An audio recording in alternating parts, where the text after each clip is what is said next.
Precious minute of their 2.5-ogrammed rock and photograph experiments set up together.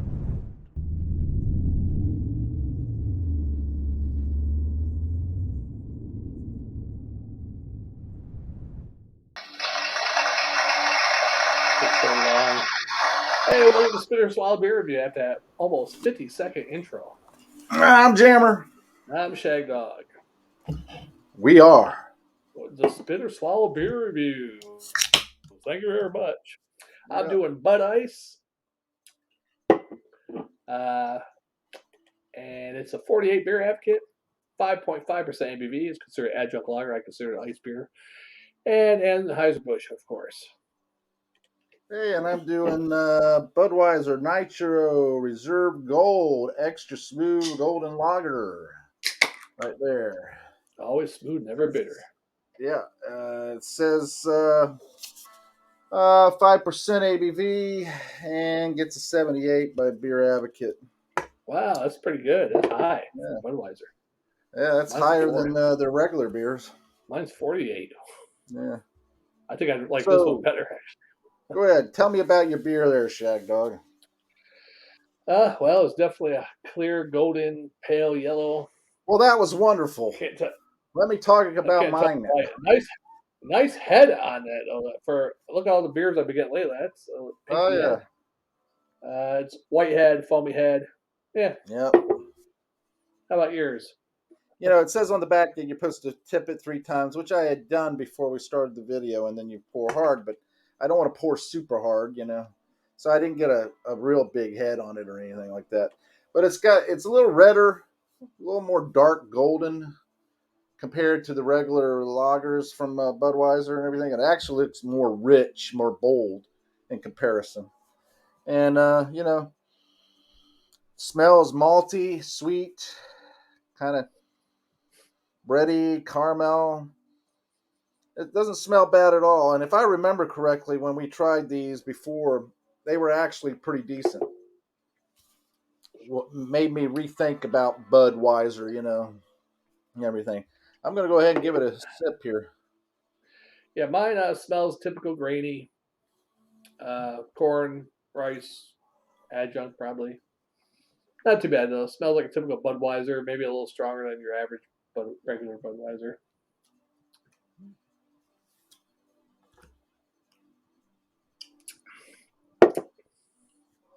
Yeah, my taste, malty, sweet. Got a slight hop bitter there, kind of bready, just lightly bready. You know, Budweiser is like a very light in taste, light in, you know, color usually, all that stuff. This is actually very flavorful in comparison to them, and I actually like this one where I think I could drink this one with no problem, and several of them at one setting if I needed to. So I think it's a very sessionable one. So I can't remember. It's been so long since we did that. It was about a year and a half ago. Yeah. Very tasty. We comment on the color of the can, the red and gold, like China. Yeah. And I bet you China would love it because it is that color. Yeah. Well, the regular Budweiser one time they made red and gold specifically for China instead of red, white, and blue. Yeah. They made like a red and gold and white for China or something. For China, Yeah. imported it. This one's grainy.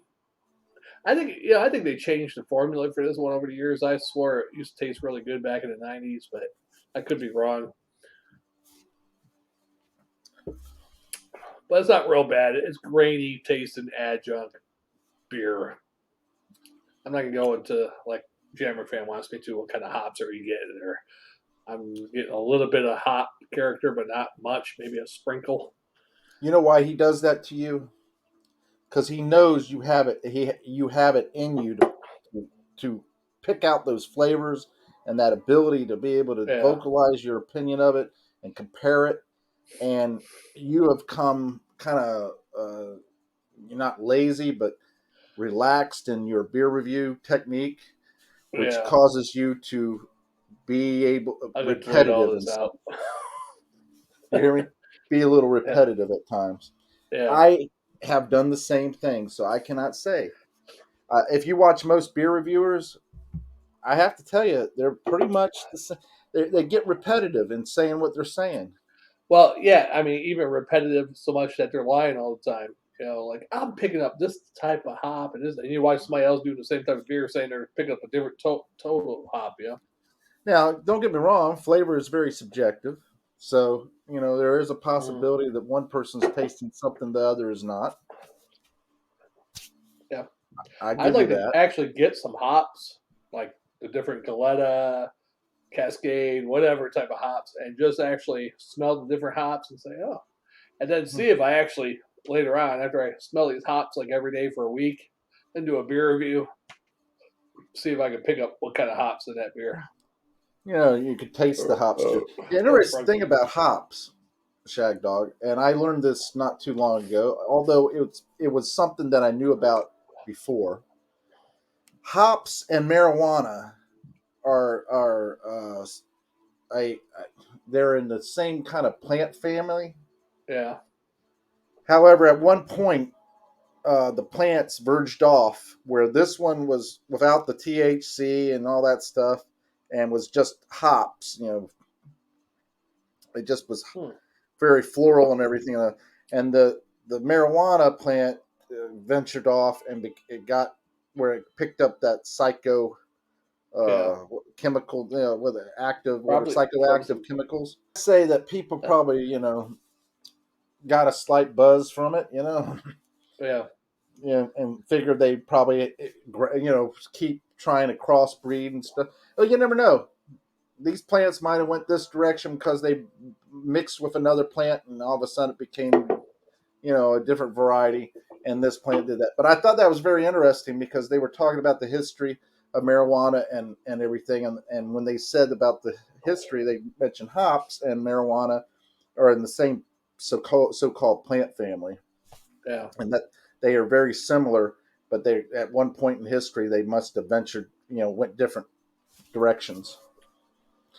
I'm going to go ahead and grade my beer, Shagdog. My beer is a C plus, actually B minus, and a full swallow. Cool. Mine, I mean, the flavor is very bland. Um, it, I would say this is mostly watered down. And you think ice beers is they make it the actual real ice beer way is they freeze the top, so it takes some of the water out, which gives it a higher alcohol content. But I think there's more water in this, and I don't know. I'm gonna give it a rare for a lager because I usually give it C plus, C, B minus. I'm gonna give it a C minus Hmm. and a swallow. It only gets a C minus because it's a drinkable, nice beer to drink after work type beer. Yeah, that's the Yeah. only way it gets a C minus. Drinkable, refreshing, C minus. Awesome. Awesome. So yeah. Anything else interesting besides the fact that we just went past the 20th anniversary of the Lord of the Rings trilogy? I didn't Not a watch that video. whisper, not a word. You have the freaking Harry Potter thing, but not a Oh, word from really? Lord of the Rings. It wasn't. I mean, even though it was pretty good, it's just Oh, not a. it was good. It was better than Harry Potter. Yeah, they're just too long. Well, Oh, well, you could say that, but it was three good movies. I mean, yeah, that's true. It was better than the three later ones. I didn't like the Hobbit ones too much. uh, you know, I don't know. They're okay, but yeah, fucking hobbits. Hey, is that the guy from Bosom Buddies? The guy from Bosom Buddies died. Did you know Oh that? yeah, yeah, he died a while back. Yeah, I did not know that. October 22nd. yeah. Damn, how old was he? 66. Wow. Yeah, that just makes you think, man. If you die in your mid 60s, you got 15, 16 years left. Yeah, Yeah. that makes it really like wow. Larry King died, huh? I can't remember that. Larry No, King. I don't remember that. Yeah, Larry King, Christopher Plummer, Dustin Diamond. All right, John Madden and Betty White were probably the only two most recent real famous ones. Oh, Yeah. John Madden. Yeah, I love John Madden as a commentator in football. I didn't really, but when he was coaching the NFL, I was You too young of know, a kid. I tell you somebody who I really liked, and I still like the one guy too. There's a couple of people. One, I liked Howard Cosell when he was out there. Mm-hmm. This is Howard Cosell. You know, I like when he used to do it. And the voice of NFL, when you listen to those old films, yeah, back in 19 whatever, the Cowboys faced a rough, you something. Yeah. Yeah, his voice, the voice when you hear it. That Who, guy. Howard or No, I'm talking. Yeah, Howard's too. any But any what of I them? Yeah. consider the voice of NFL is the guy who does the narration for Oh, the the NFL NFL films. films, Oh, okay. and Yeah, he he did died, I some think. commentary at one time. Yeah, he died a few years back, though.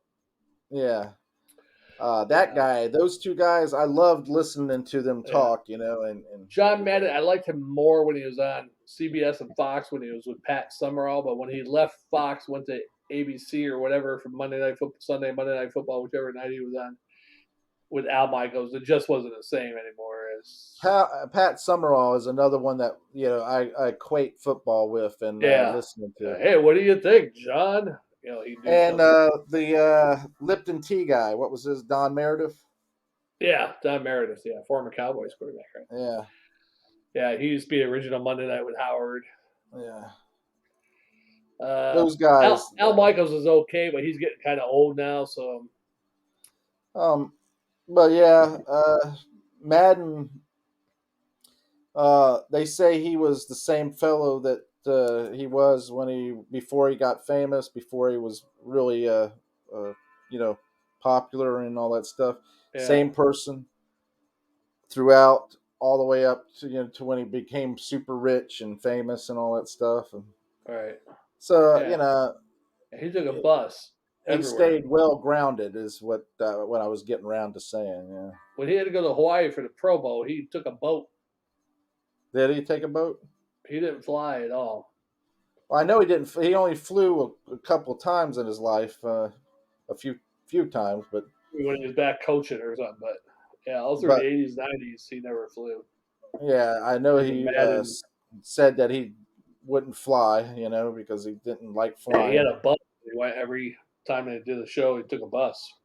So Well, he's I know he probably on the couldn't. road all season long. Imagine getting done with a game Sunday. Okay, I got another game next Sunday in Denver and New York. Yeah, well, the difference with it is that he had a driver. That Yeah, driver that stayed with him through the years. He had two or three drivers, I think, during his life. probably. Yeah, Yeah, probably had and a couple people, two or three with him, like either his wife and the yeah, driver, and maybe a butler, but cook. so he can sit back there and go to sleep the whole time and get his rest. Yeah, you know, Study up on the upcoming game. Make his that's true. picks. Yeah, So that's where we talk about the rich and the poor and the famous and all that stuff and the yeah, rough life they lead. And you think, oh, isn't right, that true. something? He traveled. How in the world was he able to do that? Because you got the mindset of a poor person and how you would travel. He travels. Like He's you in a look at a bus. poor, because I So you like got it. this. So you got this mentality of a poor person and how you would travel. And meanwhile, the rich person, the famous person, whatever, they got a driver, they got a chef. They can sit back and sleep the whole time, Right. study. Even people who fly, they fly their own plane, or they fly a first class. They can sleep. If they have their own plane, they can sit back there and be a member of the Mile High Club 20 times over. Mm-hmm. And by the time they get to where they're going, they're well rested and good to go. You'd Right. be flying coach, cramped, barely able to get any sleep, not well rested, got a kink in your neck, your back hurts, your feet hurt, and you haven't even got any food. You got to go get some food. Either cook it yourself or go buy it at the restaurant and eat some crappy look at that, food. Jammer. Somebody like Madden. I don't know what he did. You know, he might have had some other businesses or something I don't know about on the off time. But imagine if he only He did didn't the need NFL to after he came out with that game. Yeah, and the commentating, I'm sure Fox paid him pretty good. So you figure during the week you're traveling, yeah, you're doing stuff for looking up games. Okay, I didn't see that game, so I'm going to watch that game, the highlights or whatever. Get caught up on different players, whatever. But you figure 3-4 hours a day, maybe 5 a day while you're traveling, maybe. And then game day, the game's like, 4 hours at the most, 3, 4. It used to be shorter back in the day, but it's like almost 4 hours for a game. You're there about an hour, maybe 30 minutes before to do some commentary, pre-game show shit. And maybe 2 hours early. Game but even recap. if you're there 2 hours early, you're not doing nothing. You're sitting around in the booth. Hey, so okay, yeah. You're jerking off. It's like us before the beer review. Exactly. While the crew works. While the crew works. Yeah. But our crew, we appreciate. Right. It's your own crew. You're your own crew. You got to set your stuff up for the background and all that. So, yeah. All right, well, I'm Shagdog. I'm Jammer. And we are the Spinner Swallow Beer Review. Thanks for watching the Spinner Swallow Beer Review. Yeah. See you next Hey, I'm Shagdog. Happy New Year, people. All right, people. So we'll see you on the next one. Hey, if you got any interesting topics you would like to share, hey, drop us a line. Put it in the comments. Send it by pigeon. Do something. Get it to us, and maybe we'll bring it up and talk about it. Right. Or if you want to join us for one of those topics, let us know. Yeah, and maybe we'll send you a link. Maybe not. All right.